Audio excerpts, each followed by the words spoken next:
पिलामाने आज आमे पंचम श्रेणी गणित पुस्तकर पाठ 3 वृत्त और यह संबंधी माप विषयटीर अभ्यास कार्य करिबा।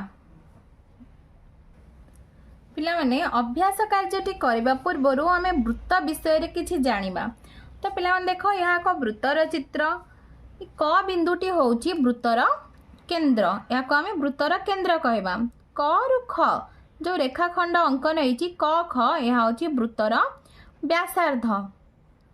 तो पिलाने एबे आमे प्रश्न उत्तर करिमा।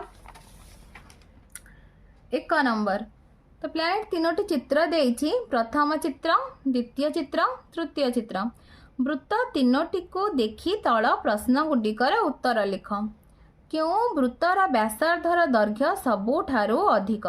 तो पिला माने एठी देख, जो वृत्तर आकार बड़ से ही वृत्तर व्यासार्धर दैर्घ्य सबुठारु अधिक हेबो।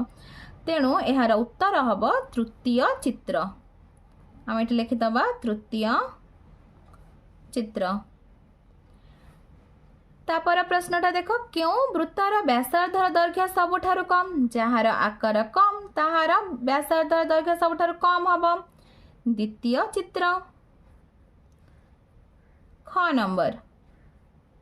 स्केल व्यवहार करी प्रत्येक वृत्तर व्यासार्ध निर्णय करी लेख। पिलाने स्केल व्यवहार करी प्रत्येक वृत्तर व्यासार्ध निर्णय करिया पई लेखा हेची। तो एठी देख पिला माने आमे वृत्तर केंद्र रु वृत्तर व्यासार्ध अंकन करिकी स्केल द्वारा मापिकी लिखि देछि।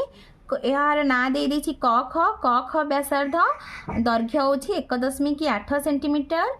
ग घ व्यासार्ध द्वितीय चित्रर यार व्यासार्धर दैर्घ्य होछि 1.4 सेंटीमीटर। सेपरि तृतीय चित्र यार दैर्घ्य होछि च छर दैर्घ्य होछि 2 सेंटीमीटर। तापर पिलान देख एठी, क्यों वृत्तर व्यासार्धर दैर्घ्य सबुठारु अधिक।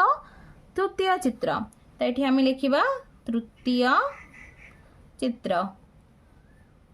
क्यों वृत्तर व्यासार्धर दैर्घ्य सबुठारु कम। द्वितीय चित्र यार दैर्घ्य होछि 1.4 सेमी। तो एठी आमे लिखिया द्वितीय चित्र।